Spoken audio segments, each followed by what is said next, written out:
क्या आप बताइए मेरे दर्शकों को, मेरे व्यूअर्स को, स्टूडेंट्स को कि इंग्लिश की क्या इंपॉर्टेंस है वैसी।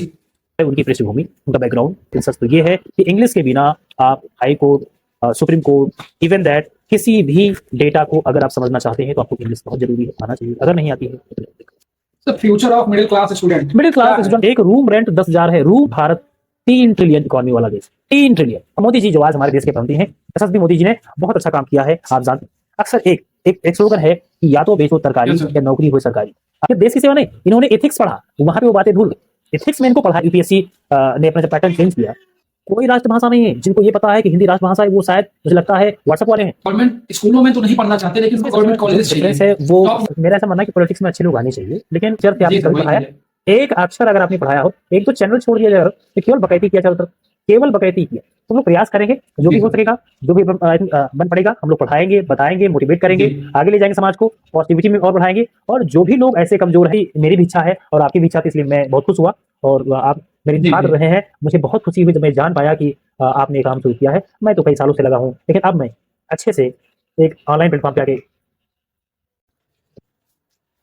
welcome you all to an amazing platform of JEE Mantra. I welcome you all of my students and my dear sir who are present at my podcast session. और मैं sir का छात्र रहा हूँ, तो मैं चाहूंगा कि जो इंट्रोडक्शन है सर का वो सर खुद ही दें। और तो सर आप अपने बच्चों को थोड़ा इंट्रोड्यूस कीजिए। बहुत बहुत धन्यवाद हरस जी। मेरा नाम सुभाष शुक्ला है, मैं एक इंग्लिश टीचर और जीएस का भी टीचर हूँ और जीएस का एक्सपर्ट कह सकते हैं। लैंग्वेज में विशेष मेरा मैंने अपना समय दिया है। इंग्लिश भाषा के ऊपर एक ठीक ठाक पकड़ है, जो भी हमसे बन पड़ेगा मैं पूरा प्रयास करूंगा मुझे बताने का। सर जैसा कि सभी को पता है कि इंग्लिश एक बहुत ज़्यादा इंपॉर्टेंट है आज की जनरेशन में, तो आप क्या बताइए मेरे दर्शकों को, मेरे व्यूअर्स को, स्टूडेंट्स को कि इंग्लिश की क्या इंपॉर्टेंस है वैसी, क्यों उन्हें सीखना चाहिए, कितनी आसानी से सीख सकते हैं। बिल्कुल बिल्कुल बिल्कुल। अगर जैसा आपका सवाल है कि इंग्लिश हम क्यों सीखें, इंग्लिश क्यों जरूरी है और इंग्लिश का इंपॉर्टेंस क्या है, तो मैं आपको बताना चाहूंगा कि English is a global language. ये एक इंटरनेशनल लैंग्वेज है। आज के डेट में हर एक देश को, हर उसके नागरिकों को सीखना पड़ता है और लोग सीखते हैं, शौक से सीखते हैं। इंग्लिश इंडिया में बहुत बोली जा रही है, फिर भी उस रेशियो में देखा जाए तो कहीं ना कहीं अभी कम है। लोग आकर्षित हो रहे हैं, लेकिन सबसे बड़ी जो बाधा बन रही है उनकी, वो है उनकी पृष्ठभूमि, उनका बैकग्राउंड। उनका जो बैकग्राउंड रहता है, अगर रूरल एरिया से आते हैं, किसी क्षेत्र से आते हैं और अगर वहाँ पे स्थिति आई थिंक कहीं ना कहीं अगर नहीं सही है, ऐसे टीचर नहीं है या वो एटमॉस्फेयर नहीं बन पा रहा है, तो दिक्कत हो रही है। लेकिन इंग्लिश जहाँ तक इंपॉर्टेंस की बात है, इंग्लिश अगर आपको नहीं आती है तो आप, मैं ये नहीं कह सकता कि आप जी नहीं सकते, आप कुछ कर नहीं सकते हैं। ऐसे कई सारे देश हैं जो अपनी भाषाओं में सारी पढ़ाई करते हैं, सब कुछ करते हैं, फिर भी भारत जैसे देश जहाँ पे अंग्रेजों का शासन रहा है, तो वो शासन सत्ता जाने के बाद भी उसका जो शैडो है, जो परछाई है, वो यहाँ छोड़ के गए हैं और उसी की आड़ में हम सब लोग आगे बढ़ रहे हैं। सबसे बड़ी बात, इस पूरी दुनिया में आप कहीं भी जाएंगे तो आपको इंग्लिश बहुत जरूरी है, इंग्लिश आपको आनी चाहिए। और मैं एक इंग्लिश टीचर होने के नाते और एक एक्सपर्ट होने के नाते मैं तो यही कहूँगा कि English is very important, you have to learn that, you should learn. आपको सीखना चाहिए, अपने परिवार को, अपने बच्चों को, आने वाली पीढ़ी को बताना चाहिए, क्योंकि आप जानते हैं कि हमारे संविधान में भी, मैं ये नहीं कहता हूँ कि मात्र 22 भाषाएं हैं, 8वीं सूची में है, मैं वो बात यहाँ आपको नहीं बताना चाहता, लेकिन सच तो ये है कि इंग्लिश के बिना आप high court, supreme court, even that किसी भी डेटा को अगर आप समझना चाहते हैं तो आपको इंग्लिश बहुत जरूरी है, आना चाहिए। अगर नहीं आती है जी सर, इसीलिए मैं बात करना चाहूंगा, मेरे काफी सारे स्टूडेंट्स हैं जो जेईई नीट के बैकग्राउंड से हैं और उनको इंग्लिश में काफी सारी प्रॉब्लम्स होती हैं, क्योंकि वो ग्रामेटिकली उसको लर्न करने की कोशिश करते हैं। आप उस पर एक बार अपने विचार प्रस्तुत कीजिए। आप इंग्लिश शिक्षक हैं और आपने मुझे इंग्लिश सिखाया है, काफी सारी जानकारियां दी हैं, तो कैसे उसको इजीली अंडरस्टैंड किया जा सकता है, लैंग्वेज कैसे स्पीक किया बोला जा सकता है उसको। बिल्कुल बिल्कुल बिल्कुल आदर्श जी, आप सही कर रहे हैं। आप जिस बैकग्राउंड से आप लोग हैं, आप आईआईटी आई थिंक कर रहे हैं, जेई में है, नीट वाले भी छात्र हैं, या मैं तो कहता हूँ कोई जरूरी नहीं कि आप आईआईटी नीट वाले छात्र को ही, हर एक छात्र को, आप किसी भी सेक्टर में हो, आप एकेडमिक में हो, आप कॉम्पिटेटिव लेवल पे हो, या आप ऐसे कोई डिप्लोमा कोई आप कुछ कर रहे हैं, बहुत अनिवार्य है। अगर कोई इंग्लिश लैंग्वेज नहीं आती है तो बड़ी दिक्कतें होती हैं।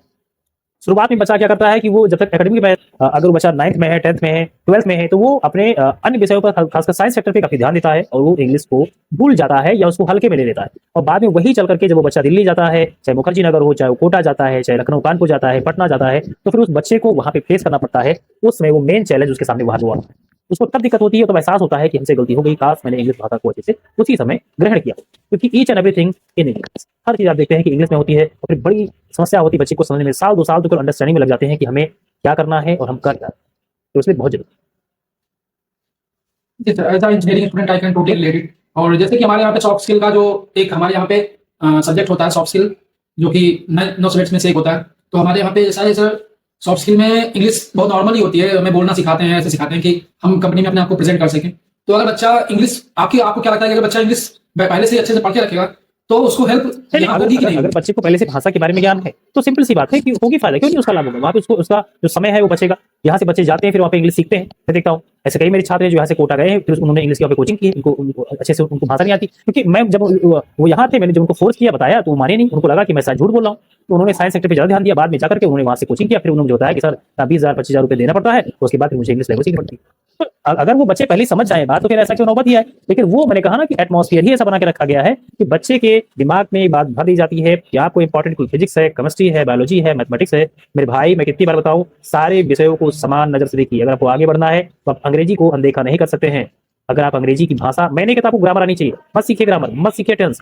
जरा सोचिए उस बच्चे को, जो बच्चा एक ऐसे परिवेश में पैदा हुआ है जहाँ पे इंग्लिश बोली जाती है, एटमॉस्फेयर उसका इंग्लिश का है, आसपास उसके जो नाइबर्स इंग्लिश बोलते हैं, उसके पेरेंट्स उसको कॉपरेट करते हैं, और वो बच्चा बिना स्कूल गए 5 साल का बच्चा है, 4 साल का बच्चा है, वो भी सेकंड में है, थर्ड में है, और वो अच्छी अच्छी इंग्लिश बोलता है।